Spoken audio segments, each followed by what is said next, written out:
Приветствую вас на канале Техревизор. Актуальная подборка для тех, кто присматривает уличные камеры видеонаблюдения. Покажу 5 вариантов под разные критерии выбора, чтобы вы точно смогли взять на заметку хотя бы парочку и закрыть для себя этот вопрос. В рейтинг попали разные камеры, отличающиеся стоимостью, качеством съемки, функционалом, датчиками и способами подключения. Поэтому неважно, простой у вас запрос или слегка специфический, для каждого найдется своя камера. А чтобы вы могли узнать актуальную стоимость моделей из этого рейтинга, я оставлю в описании под видео ссылки на маркетплейсы.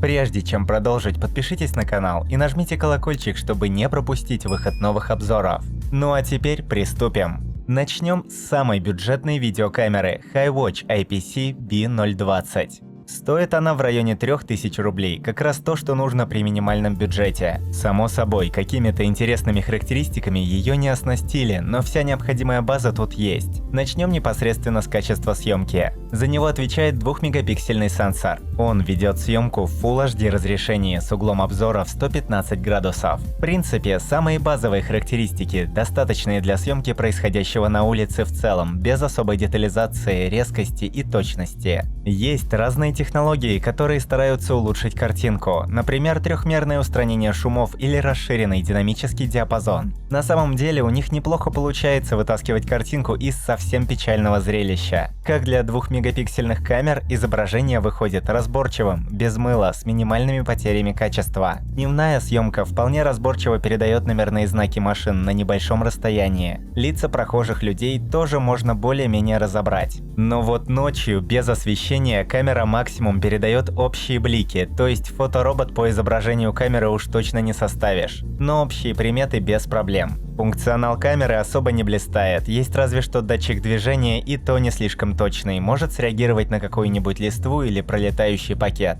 Но в целом посторонние движения детектит, и на этом спасибо. В остальном же ничего интересного, никакого личного приложения у нее нет. Подключается или по блоку питания, или по витой паре по технологии PoE. На 4-е место я поставил Izvis CS-H3. Эта камера мне понравилась своим функционалом, но вообще изначально еще давала надежду качества съемки, но, увы, характеристики на бумаге не всегда говорят правду. Итак, тут стоит сенсор с разрешением 5 мегапикселей, который снимает в 3К. Ну чем не классная камера, но все-таки качество съемки тут действительно не оправдывает ожиданий. По сравнению с прошлым HiWatch ожидаешь, что тут картинка чуть ли не в 2 раза будет лучше. А на деле получается, что в ночном режиме изображение шумит, детализации для развлечения черт лица не хватает. И максимум, что можно получить, это общий облик или марку машины. Хотя из особенностей ночное видение, оно тут становится цветным при определении движения, но это уже мелочи. А вот функционал действительно хорош. Как вы уже поняли, датчик движения тут есть. Неплохой, более-менее точный, редко когда может затупить. Отсюда вытекает двусторонняя аудиосвязь. При обнаружении движения камера определяет человека или авто, сообщает вам уведомлением из приложения, и там вы уже можете пообщаться. Так можно и охрану организовать. При обнаружении движения камера мигает прожекторами, включает сирену и устраивает злоумышленнику незабываемую вечеринку. Ну и вы сами можете записать какое-то голосовое и воссоздать сцену из фильма «Пила». Из интересного есть еще взмах рукой, то есть камера видит, что заходит человек, махает, и камера делает звонок, чтобы вы пообщались или открыли дверь. Но проблема в том, что взмах рукой датчик определяет только на очень близком расстоянии, поэтому не везде эта функция может быть полезной. Баланс между функционалом и качеством съемки TP-Link TAPA C310. Тут и камера снимает хорошо, и поиграться есть чем.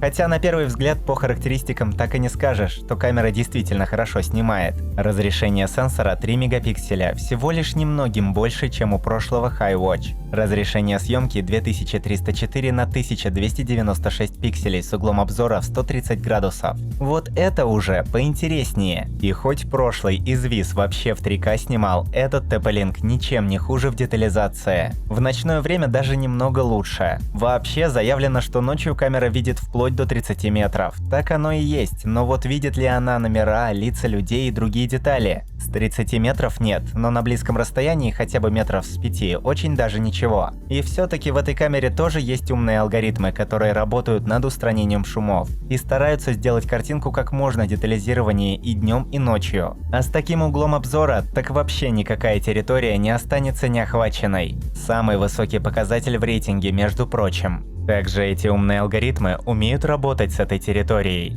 TP-Link тоже есть микрофон, динамик, прожектора и датчики. С помощью всего этого камера определяет людей, определяет, когда кто-то пересекает какую-то линию или входит в красную зону. Это не говоря уже о сирене и аудиосвязи. Кроме Ethernet-кабеля, камера подключается еще и по Wi-Fi, и вам в приложение приходит уведомление обо всем происходящем. В нем же и настраиваются все эти зоны, линии и все остальное. Кстати, еще она сразу же сообщит вам, если кто-то накроет объектив. На втором месте еще один достойный, более-менее недорогой вариант Falcon Eye FE IPC B530PA. Здесь сделали больший упор на качестве съемки, при этом без излишних функций. Мало ли кому нужна эта сирена или датчик взмаха руки. Внутри стоит хорошая матрица от Sony с разрешением 5 мегапикселей. И эти 5 мегапикселей никак не сравнятся с 5 мегапикселями от Izvis. Единственный момент, что при съемке именно на таком разрешении камера пишет картинку 4:3, то есть почти что квадратную. При стандартном соотношении сторон 16:9 разрешение устанавливается только в 4 мегапикселя.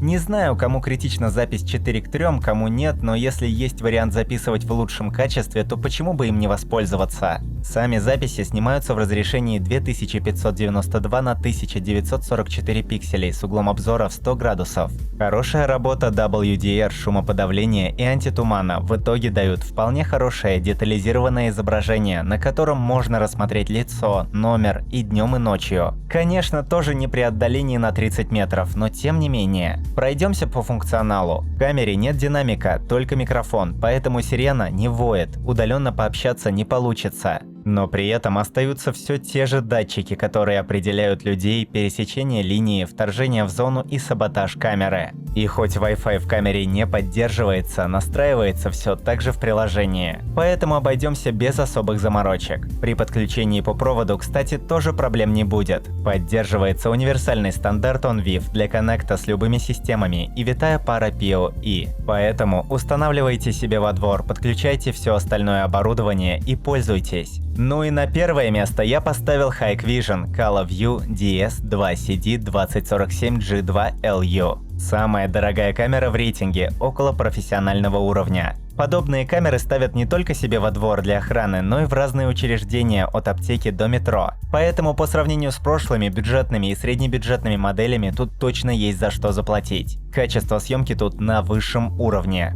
Сенсор на 4 мегапикселя и угол обзора в 112 градусов по горизонтали снимает в высоком разрешении 2688 на 1520 пикселей. Да, опять какой-то рандомный набор цифр вместо привычного Full HD 2К или 4К.